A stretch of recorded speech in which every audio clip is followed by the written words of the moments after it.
Hello বন্ধুরা, আজকে আবার একটা রেসিপি নিয়ে চলে এসেছি। এই যে মটরশুঁটি, কাঁচা মটরশুঁটির তরকারি করব। মানে মটরশুঁটিটা ছাড়িয়ে নিয়েছি, আর এখানে এই যে কড়াই চাপিয়ে দিয়েছি, আলুটাও তেল দিয়ে দিয়েছি, আলুটা ভাজতে দিয়ে দিয়েছি। এখানে পেঁয়াজ কুচিটা ভেজে দেবো, আর এই মশলাগুলো বাটবো। তার সঙ্গে আমি কাঁচা লঙ্কা কটা নিয়ে নেবো।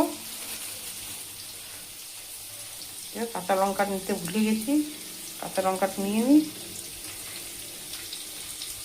এই যে কাঁচা কাঁচা লঙ্কা দিয়েছি তিনটে কাঁচা লঙ্কা, আর দুটো শুকনো লঙ্কা, রসুন ককুয়া 5-6 কুয়া, আদা 1 ইঞ্চির মতো, আর দুটো টমেটো। এই মশলাগুলো এই যে মিক্সির বাটিতে ঢেলে নেব বাটার জন্য।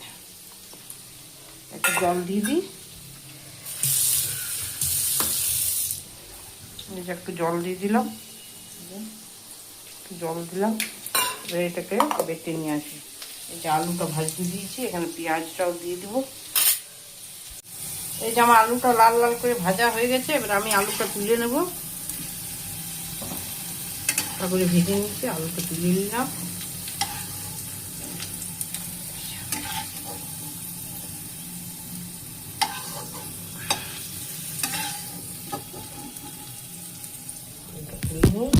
এখানে আর তেল দেবো না, তেল অনেক যথেষ্ট পরিমাণে আছে। এখানে গোটা জিরে ফোড়ন দেবো, আর দুটো তেজপাতা দিয়ে দিলাম, আর দেবো একটুখানি হিং দিয়ে দেবো, একটুখানি জাস্ট। আজকে অন্যরকমভাবে একটু করছি, ঠিক আছে। এখানে পেঁয়াজটা ধোয়া আছে, এই যে দিয়ে দিলাম।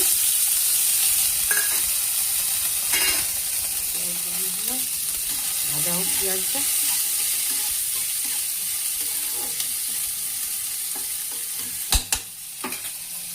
এটা আমার পেঁয়াজটা লাল লাল করে ভাজা হয়েছে, বেশি একদম লাল করবো না। আর যে মশলাটা যেটা বেটে রেখেছিলাম, আদা লঙ্কা টমেটো আর রসুন, সেইটা এবার দিয়ে দিলাম, ঠিক আছে। সেটা দিয়ে দিলাম।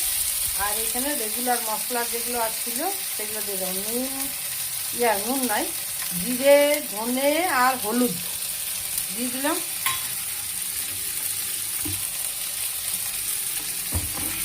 এবার মশলাটা আমি করছি, ভাজা করি।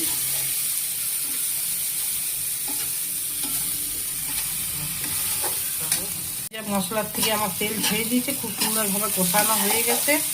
মশলা তো সবই দিয়ে দিয়েছি। এখানে কাঁচা মটর আর আলুটা ঢেলে দিলাম।